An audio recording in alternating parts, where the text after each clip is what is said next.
के दंगल में आज प्रधानमंत्री मोदी फिर आक्रामक दिखे।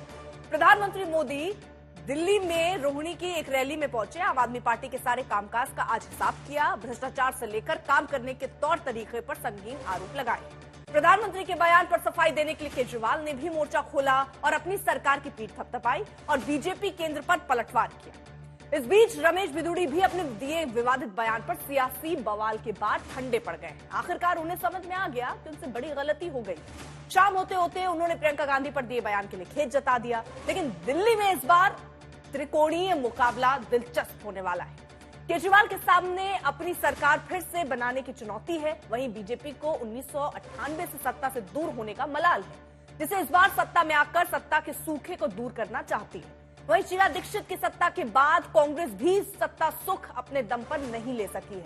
यानी कहीं सत्ता बचाने की चुनौती है तो कहीं सत्ता में आने की बेचैनी है। ऐसे में देखना होगा कि आखिर दिल्ली के दिल में है क्या दिल्ली की जनता डबल इंजन पर सवार होगी या फिर हाथ को मिलेगा दिल्ली की जनता का साथ, या फिर 5 साल केजरीवाल को फिर देना चाहती है दिल्ली की जनता आशीर्वाद।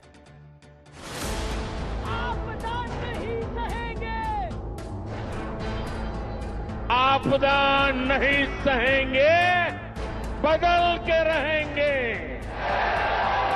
आपदा नहीं सहेंगे, आपदा नहीं सहेंगे।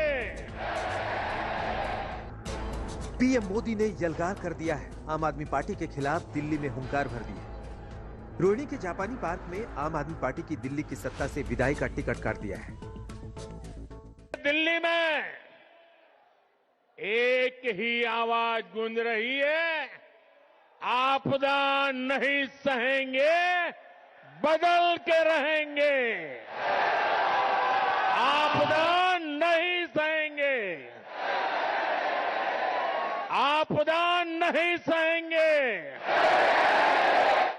आपदा अब दिल्ली विकास की धारा चाहती है और मुझे खुशी है कि दिल्ली का विश्वास भाजपा पर है। इससे पहले पीएम मोदी ने दिल्ली के लोगों को बड़ी सौगात दी।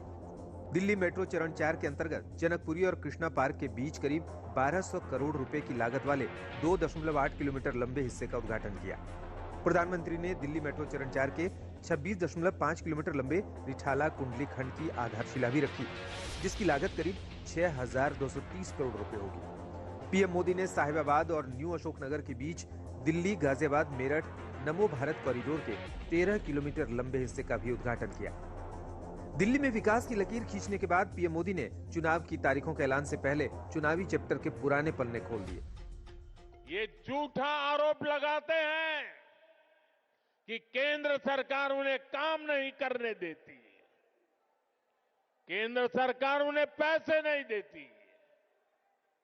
ये कितने बड़े झूठे हैं, इसका उदाहरण इनका शीश महल है। और साथियों, आपको ये जानकर के पीड़ा होगी, दर्द होगा।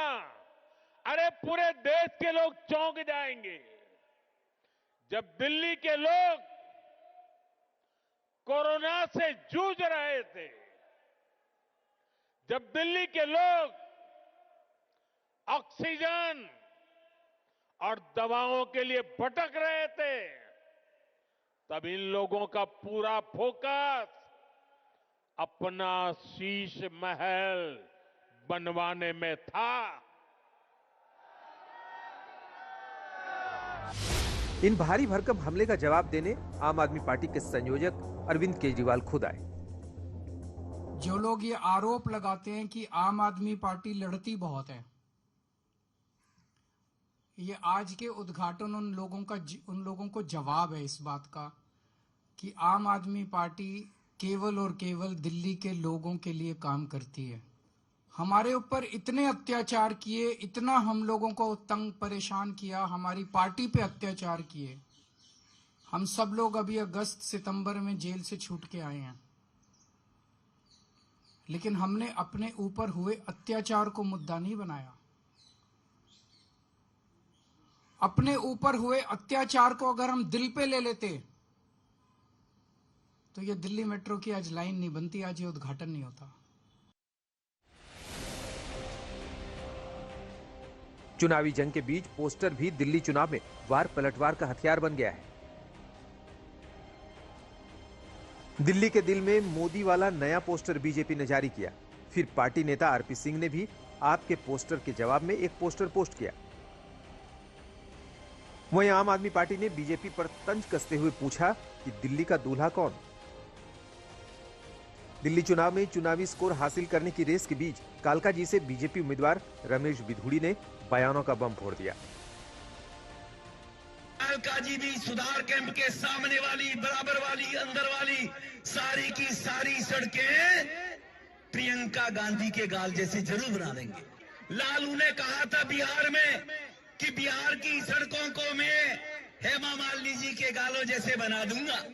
लालू ने झूठ बोला था, नहीं बना पाया, लेकिन मैं आपको विश्वास दिलाता हूं, जैसे ओखले की सड़कें हमने बना दिए, संगम बिहार की सड़कें बना दिए, इसी प्रकार से कालकाजी भी सुधार कैंप के सामने वाली, बराबर वाली, अंदर वाली सारी की सारी सड़कें प्रियंका गांधी के गाल जैसे जरूर बना देंगे। सड़कों की बात करते करते बिधूड़ी विवादों के चपेटे में आ गए। कांग्रेस ने बिधूड़ी के बयान को महिलाओं के अपमान से जोड़ दिया। बीजेपी वस्तुतः महिला विरोधी है और इसका प्रमाण वो बार बार देते हैं। बीजेपी के पूर्व सांसद और अब कालकाजी दिल्ली में उनके विधायक उम्मीदवार रमेश बिधूड़ी जी का प्रियंका गांधी जी के संदर्भ में दिया हुआ बयान न सिर्फ शर्मनाक है बल्कि उनकी असली कुत्सित महिला विरोधी मानसिकता को दिखाता है। जिस आदमी ने सदन में खड़े होकर अपने साथी सांसद को गंदी गंदी गालियां दी हो और उसकी कोई सजा, उसका कोई खामियाजा ना भुगता हो, उससे क्या ही उम्मीद की जा सकती है। बवाल बढ़ता देखकर रमेश बिधूड़ी को आखिरकार खेद व्यक्त करना पड़ा। किसी संदर्भ में मेरे दिए बयान पर कुछ लोग गलत धारणा से राजनीतिक लाभ के लिए सोशल मीडिया पर बयान दे रहे हैं। मेरा आशय किसी को अपमानित करने का नहीं था, परंतु फिर भी अगर किसी भी व्यक्ति को दुख हुआ है तो मैं खेद प्रकट करता हूं।